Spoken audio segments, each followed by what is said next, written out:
Come to the another lecture. जैसे last lecture में हमने सीखा था कि design steps of flat slab, तो उसमें हमने क्या सीखा कि थिकनेस ऑफ स्लैब कैसे कैलकुलेट करते हैं, फिर लोड कैलकुलेशन कैसे करते हैं। तब मोमेंट पे जाने से पहले मैं आपको स्टिफनेस समझा देता हूँ, ठीक है। तो स्टिफनेस क्या होती है, तो पहले मैं आपको एज पर IS 456 जो है वो मैं दिखा देता हूँ कि what is the stiffness. Okay, कहाँ पे क्या ये स्टिफनेस, बहुत ऊपर चला जाता है, सॉरी फॉर द इनकन्वीनियंस। और दोस्तों आपको पता चलता है ना कि जब मैं जो टीचिंग करता हूँ, मैं जो पढ़ाता हूँ, उसमें आपको समझ में आता है कि नहीं आता है।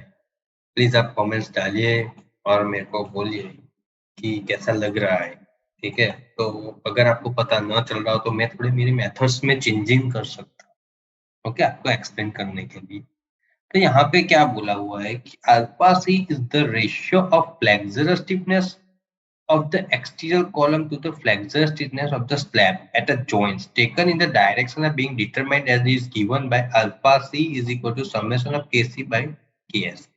और kc क्या है कि sum of flexure stiffness of the columns meeting at the joint and flexure stiffness of the slab expressed as moment per unit rotation। Means कि अगर मैं आपको एक फिगर ड्रॉ करता हूं कि जैसे कि ये है स्लैब, ओके, तो यहाँ पे जो कॉलम है वो अपसाइड भी होगा और डाउन साइड भी होगा, ठीक है। तो ये जो जॉइंट है, यहाँ पे जो कॉलम मिलते हैं, तो ये अपसाइड कॉलम होगा और ये होगा हमारा डाउन साइड कॉलम, ठीक है। ये दोनों एक जॉइंट पे मिलते हैं, ठीक है। तो वो जो जॉइंट पे मिलते हैं वहां पे उसकी स्टिफनेस क्या होती है वो कैलकुलेट करनी होती है, उसे कहते हैं समेशन ऑफ केसी, ठीक है। और समेशन ऑफ केएस मींस कि ये दो कॉलम्स के बीच में जो स्लैब है उसकी स्टिफनेस, उसे क्या कहते हैं समेशन ऑफ केएस, ठीक है। अगर हमारा स्लैब यानी कि पैनल रेक्टेंगल होती है तो हमें दो साइड में कैलकुलेट करना होता है, एक तो शॉर्टर साइड जो होती है ये SS, और एक तो लॉन्गर साइड जो होती है ये। तो लॉन्गर साइड और शॉर्टर साइड दोनों में कैलकुलेट करना होता है। तो शॉर्टर साइड के कॉलम कैलकुलेट करते मल्टीप्लाई बाय 2 हो गया अप साइड और डाउन साइड, और शॉर्टर स्लैब के स्लैब कौन से हो गए, एक तो ये साइड और एक तो ये साइड, तो वो भी मल्टीप्लाई बाय 2, ठीक है। अब आप बोलोगे कि समेशन ऑफ केसी और summation of KS means K alpha C तो हम फाइंड कर रहे हैं, तो summation of KC by summation of KS, तो ये दोनों का इक्वेशन क्या है, तो KC means summation of KC is equal to column upside plus column downside. तो उसमें के का जो इक्वेशन है वो क्या है 4EI/L, जो हमने स्ट्रक्चरल एनालिसिस में पढ़ा हुआ था। MDMM डिस्ट्रीब्यूशन फैक्टर कैलकुलेट करते थे, पता है कि फार एंड फिक्स्ड एंड हो तो 4EI/L and far and free and हो तो 3EI/L, ऐसा आता था फार एंड फिक्स्ड। तो क्या आता था हमारा फार एंड फिक्स्ड तो 4EI/L, और फार एंड फ्री तो क्या आता था 3EI/L, ओके। तो ये हमें स्टिफनेस ऐसे फाइंड करते थे, ठीक है। तो इसमें ई तो इलास्टिसिटी जो डिडक्ट हो जाएगी, कैंसिल हो जाएगी अप और डाउन, और आई means moment of inertia BD³/12, okay, and L means length in the particular direction. तो वो जब हम कैलकुलेट करेंगे सम्स को तब आपको ज्यादातर एक्सप्लेन मैं कर लूंगा कि इसमें L कौन सी लेनी होती है और I कैसे लेना होता है और कौन सा लेना। अभी तो आपको यही समझना है कि ये जो k है इसका 4EI/L है, तो ये k और ये k ऐड होगा तो समेशन ऑफ kc मिल जाएगा। ऐसे इस लैब में भी ये सेम ही इक्वेशन है, k is equal to 4EI/L, दोनों ऐड होगी तो समेशन ऑफ ks होगा, और दोनों को डिवाइड करोगे तो रेशियो मिल जाएगा। ऐसे हम अल्फा सी फाइंड कर देंगे। अल्फा सी फाइंड होते ही आपको पॉजिटिव और नेगेटिव मोमेंट के जो प्रोपोर्शंस है वो मिल जाएंगे। तो आपने, तो ऐसे हम अल्फा सी फाइंड कर सकते हैं, ठीक है। और कुछ कंडीशंस में चेंजेस होगी तो वो मैं आपको न्यूमेरिकल में एक्सप्लेन कर दूंगा, ओके। अब यहाँ पे एक वर्ड है जिस पे फोकस करना चाहता हूँ मैं, डिजाइन मोमेंट। अभी आपने ये तो सुना ही होगा कि मोमेंट कैलकुलेट कर सकते हैं, तो ये डिजाइन मोमेंट क्या है, ठीक है। तो अगर हम अब भूल गए हो तो हम कौन सी मेथड यूज कर रहे हैं, डायरेक्ट डिजाइन मेथड। तो इसमें हम डिजाइन मोमेंट्स का यूज कर रहे हैं, किसका यूज कर रहे हैं, डिजाइन मोमेंट का। तो डिजाइन मोमेंट एज पर IS 456, तो हम अभी आ गए अपने ओरिजिनल स्टेप पे। हमारा ओरिजिनल स्टेप कौन सा है, स्टेप 3, जो कैलकुलेशन था स्टिफनेस। अब आ गया स्टेप 4, जो हो गया हमारा डिजाइन मोमेंट कैलकुलेशन। ठीक है, तो ये डिजाइन मोमेंट्स उसे कहते हैं हम M0। ओके, मैं आपको फाइंड करके दिखाता हूँ, वेट एक सेकंड, बहुत टाइम नहीं लगेगा। डिजाइन मोमेंट यहीं पे मिल जाएगी, कहाँ पे मेरी design moment. Wait wait wait wait wait second, wait second, wait wait wait wait, हाँ ये रहा। मैं आपको दिखा देता हूँ अभी, 21 सेकंड।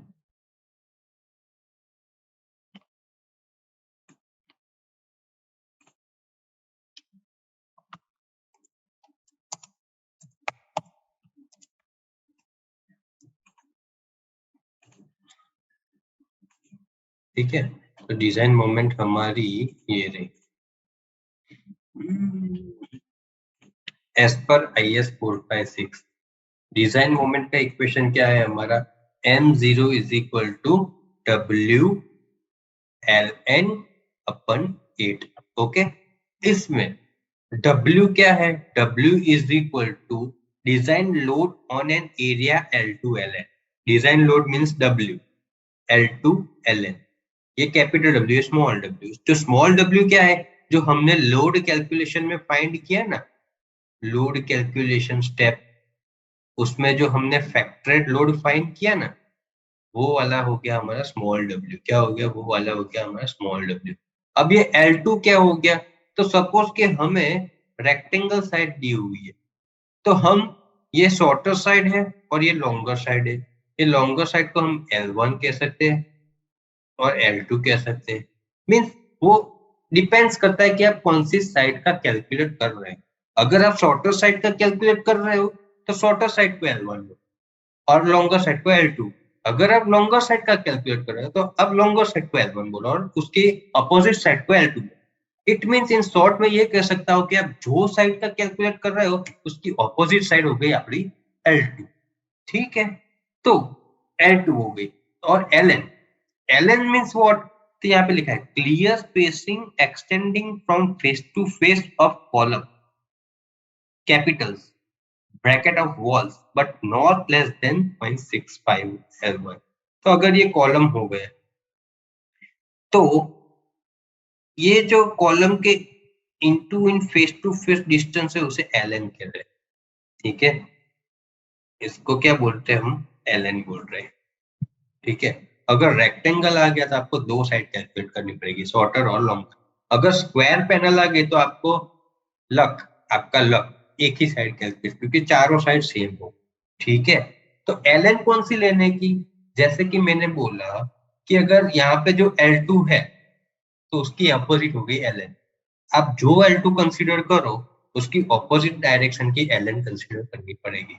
एज एन एग्जांपल, अगर मैं शॉर्टर साइड का कैलकुलेट कर रहा हूँ तो मेरा L2 क्या हो गया, लॉन्गर साइड। तो LN मेरी कौन सी हो गई, ये वाली, ये वाली मेरी LN हो गई अगर मैं शॉर्टर साइड कैलकुलेट कर रहा हूँ तो। ठीक है, तो W तो हमें मिल गया, फिर L2 LN और फिर से LN हो गया। तो अगर मैं इक्वेशन को ये वैल्यू उसमें पुट ऑन करके लिखूं तो कैसे लिखा जाएगा, तो ये इक्वेशन को मैं अगर पुट ऑन करके लिखूं तो M0 is equal to WL2 LN square by 8 ऐसे लिखा जाएगा। कुछ बुक्स में ऐसे दिया हुआ है, कुछ बुक में ऐसे दिया हुआ है, पर वो बुक में ऐसा एक्सप्लेन नहीं किया होगा कि W क्या है। ये मैं आपको IS कोड पे से एक्सप्लेन कर रहा हूँ।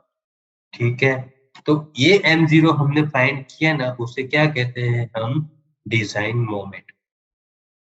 और आगे जाके हम जो भी मोमेंट कैलकुलेट करेंगे कॉलम स्ट्रिप के लिए, मिडल स्ट्रिप के लिए, वो सारे को मोमेंट्स की प्रपोर्शन जो नेगेटिव और पॉजिटिव हो गए ना, वो प्रपोर्शन को हमें ये डिजाइन मोमेंट्स के साथ मल्टीप्लाई करना होता है। उसके बाद ही जो मोमेंट मिलती है उसे ही वैलिड गिना जाता है। ठीक है, तो आपको पता चल गया कि हम मोमेंट कैसे कैलकुलेट करनी है, डिजाइन मोमेंट। और डिजाइन मोमेंट के बाद क्या होगा कि हमें एक टेबल मेथड का यूज करना है। तो ये टेबल मेथड हम यूज करेंगे। अभी मैं आपको रफली दिखा देता हूँ कि कौन सी टेबल मेथड होगी। तो ये हो गया पहला कॉलम स्ट्रिप। ये कॉलम स्ट्रिप पे हम प्रोवाइड करेंगे, फिर मिडल स्ट्रिप पे प्रोवाइड करेंगे। अब आपको पता है कि कॉलम स्ट्रिप पे दोनों आएंगे। कौन से आएंगे? नेगेटिव भी आएगा मोमेंट और पॉजिटिव मोमेंट भी आएगा। नेगेटिव मोमेंट भी आएगा और पॉजिटिव मोमेंट मिडल स्ट्रिप में भी आएगा। तो उसका पहला स्टेप होगा आपका मोमेंट कैलकुलेट करना। तो उसमें कौन से फैक्टर मल्टीप्लाई हो गए? जैसे कि हमने यहाँ पे देखा कि कॉलम स्ट्रिप के लिए 75% नेगेटिव है और 60% पॉजिटिव है। तो पहले ही हमें यहाँ पे लिख देना है कि कॉलम स्ट्रिप में नेगेटिव में होगा 0.75 और पॉजिटिव में होगा 0.60। ठीक है, तो उसको मल्टीप्लाई किससे करना होगा? तो उसके नीचे हमने देखा कि इंटीरियर स्पान की टोटल डिजाइन मोमेंट को किससे मल्टीप्लाई करना है। तो नेगेटिव में 0.65 और पॉजिटिव में 0.35 को। तो वापिस हम उसे क्या मल्टीप्लाई करेंगे? 0.65 और 0.35। तो वो मिडल स्ट्रिप में भी आएगी क्योंकि वो इंटरनल पैनल के लिए है पूरा। तो पैनल के अंदर तो कॉलम स्ट्रिप भी आ गई और मिडल स्ट्रिप दोनों आ गई। अब ये सारे प्रोपोर्शंस को हम m0 से मल्टीप्लाई किया।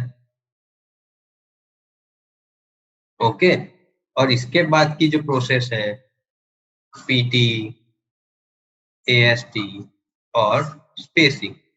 ठीक है, इसके बाद की जो प्रोसेस है वो क्या है? पीटी है, एएसटी है और स्पेसिंग है। तो वो सारा आपको जो मैं न्यूमेरिकल चलाऊंगा, जो न्यूमेरिकल में लेने वाला हूँ इसके बाद के लेक्चर में, उसमें आपको पूरा एक्सप्लेन हो जाएगा। Explanation with detail. ठीक है, विथ डिटेल।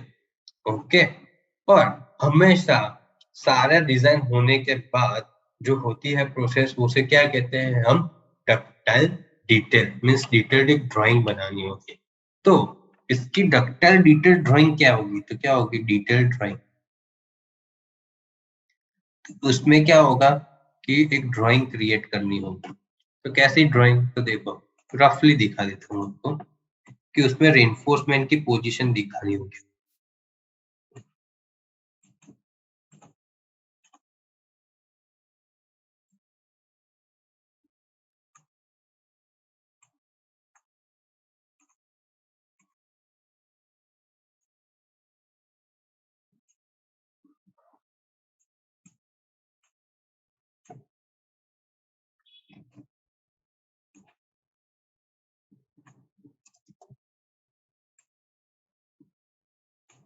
ठीक है, तो ऐसे हमने रेनफोर्समेंट बनाया।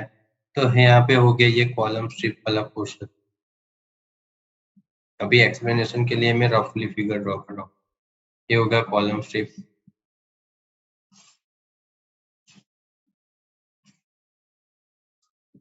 तो जैसा कि मैंने समझाया आपको कि कॉलम स्ट्रिप में यहाँ सपोर्ट के पोर्शन में नेगेटिव रेनफोर्समेंट आएगी। कौन से आएंगे? नेगेटिव, सारे कॉलम के सपोर्ट पे। यहाँ जो चारे कॉर्नर्स है ना, वहाँ कॉलम स्ट्रिप के सारे नेगेटिव रेनफोर्समेंट उनसे आएंगे नेगेटिव। और जो बीच के सपोर्ट है ना, वहाँ पे कौन से आएंगे? पॉजिटिव। वो बीच का जो सपोर्ट है वहाँ पे क्या आएगा? पॉजिटिव आएगा। क्या आएगा? पॉजिटिव। ठीक है, तो रफली एक फिगर बनाओ तो ऐसा होगा।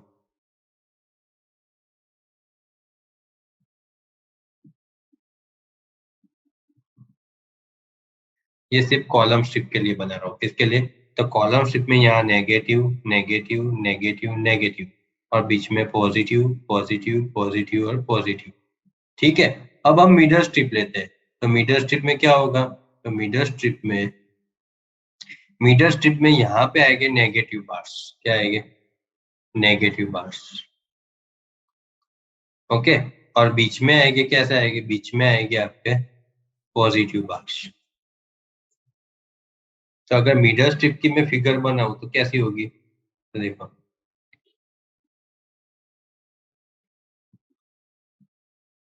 ये हो गई मिडल स्ट्रिप के लिए फिगर। तो मिडल स्ट्रिप के लिए क्या होगी, यहाँ पे आएगी नेगेटिव नेगेटिव नेगेटिव नेगेटिव और बीच में ही पॉजिटिव आएगा। ठीक है, तो ये दोनों को मिक्स करो तो ओवरलैप हो जाएगा। कौन सा पोर्शन ओवरलैप हो रहा है, तो ये वाला पोर्शन ओवरलैप हो, कौन सा, ये वाला।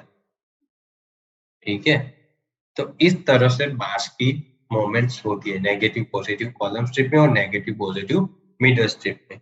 तो आई होप आपको पूरे डिजाइन स्टेप्स पता चल गए। अगर कुछ भी पता नहीं चला तो डोंट वरी, आपको न्यूमेरिकल में पूरा डिटेल में मैं एक्सप्लेन करूंगा, कहाँ पे कौन सी फिगर आई, कैसे आई, कहाँ पे कौन सी वैल्यू आई, कैसे वैल्यू आई, कैसे कैलकुलेशन किया, वो सब आपको उसमें पता चल जाएगा।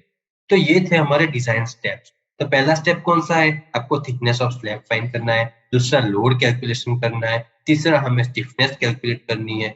चौथा हमें मोमेंट, डिजाइन मोमेंट कैलकुलेट करनी है। पांचवा हमें टेबल मेथड का यूज करके पूरा स्पेसिंग तक फाइंड करना है। और लास्ट में ड्राइंग दिखाना है। अब बीच में एक वैल्यू आएगी कि अगर हमारी स्टिफनेस जैसे रिक्वायरमेंट उससे ज्यादा है तो क्या करें। तो वो मैं ऐसा ही समझ लूंगा कि जिसमें हमारी स्टिफनेस जो है उसमें थोड़ा प्रॉब्लम आए। ठीक है, तो मैं आपको उस एरर को कैसे सॉल्व करते हैं वो दिखाऊं। ठीक है, तो अब हम मिलते हैं अगले लेक्चर में, उसमें हम लेंगे एक न्यूमेरिक, जिसमें मैं पूरा डिजाइन ऑफ फ्लैट स्लैब को सिखा दूंगा। और ये सीखने के बाद आप कोई भी फ्लैट स्लैब की डिजाइन कर सकते हो और आपको कोई भी डाउट नहीं रहेगा। ठीक है, तो मिलते हैं हम अपने अगले लेक्चर में। ओके।